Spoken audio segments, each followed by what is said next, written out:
Welcome to the Performance Physical Therapy Pathways channel. My name is Dr. Brandon Applegate. Before we get started, be sure to like and subscribe. Hit those buttons below. It'll really help out the channel as it continues to grow. You'll also get notifications when things are posted, and you won't miss out on any of these videos that are going to help improve your health and performance in your sport. So with that being said, let's get into this video. When it comes to pain in the shoulders during a snatch, I like to put people into two different types of movement categories. Category A is somebody that is lacking mobility and is fairly strong in their available range, but they're allowing the weight to kind of assist them into ranges they can't freely go. And then category B is somebody who is very mobile. They don't have a difficult time getting in and out of these pretty demanding positions, but they lack the strength and stability to support all of their mobility that they have. So by putting people in these two types of categories, it really helps to guide what the treatment plan is going forward. So with category A, somebody who is lacking mobility, they're going to have a very difficult time performing a quality snatch, as it is a compound movement that requires a great deal of mobility in multiple joints throughout the body. You need to have good shoulder mobility, you need to have good thoracic spine mobility, you need to have good hip mobility, you need to have good ankle mobility. If your shoulder mobility is good, but your hip and ankle mobility is limited, that can heavily influence how your shoulders are feeling.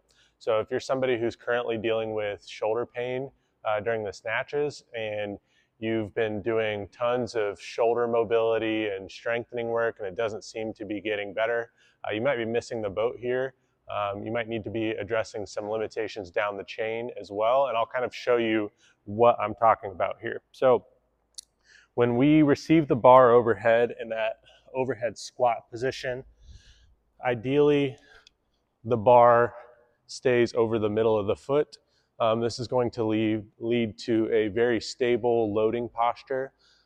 So somebody who has good hip mobility, good ankle mobility, when they get into this bottom position to catch the snatch, it's a very vertically loaded posture. This is pretty stable. Now, if you are somebody who has hip and ankle mobility issues and you can't get into this bottom position, you typically stop here, which pitches the chest forward and puts a lot of strain on the anterior capsule of the shoulder joint, which is the front side. And it also causes quite a bit of effort to be placed across the rotator cuff and some of these other stabilizing muscles of the shoulder. So addressing limitations in your lower body can heavily influence how your shoulder is feeling, especially if you are somebody who is generally stiff and has multiple issues with mobility throughout your body. Now, if you are somebody who is in that incredibly mobile but lacking stability category, that's going to be addressed through doing some targeted accessories at the shoulder, at the hips, to help really bulletproof that bottom position and make you, or basically better prepare you to receive weight overhead. It's not necessarily something that you need to keep mobilizing, especially if you have no trouble getting into that bottom position and your barbell is over the middle of your foot when you're in the bottom of that overhead squat position.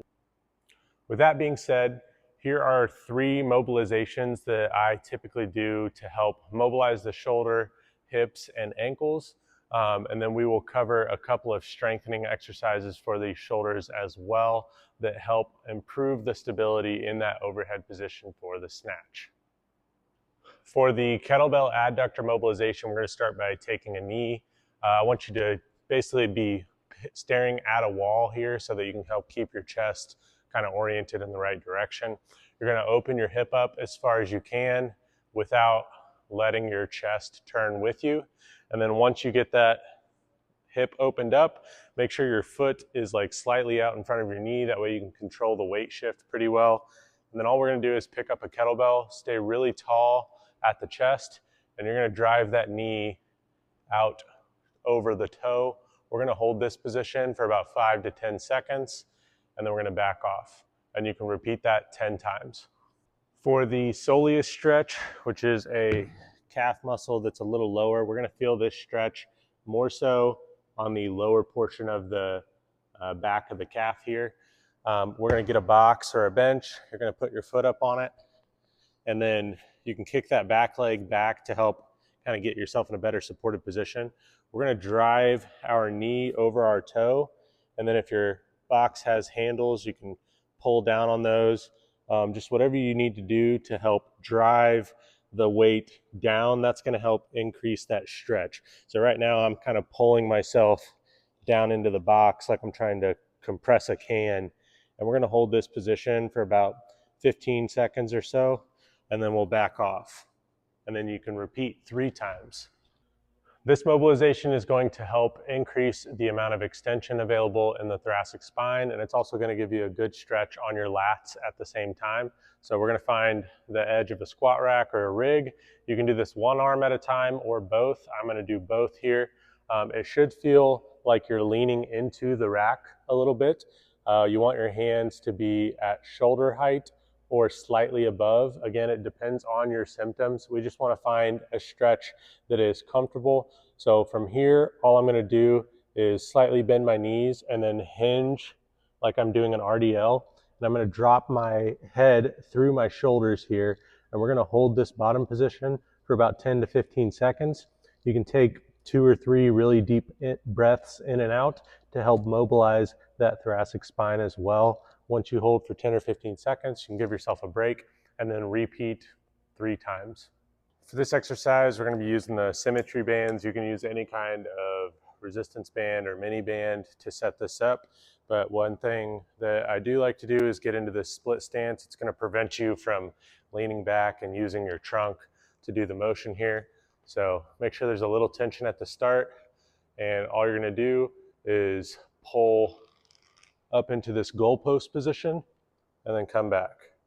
This is sort of like a face pull combined with a 90-90 rotator cuff exercise that I like to do. So it's just a combo of the two. We're going to do 2 sets, 10 to 12 reps to help warm up the shoulders prior to any kind of snatch or overhead workout. For this exercise, we need to be in a position where we can get the bands pressed into this overhead position.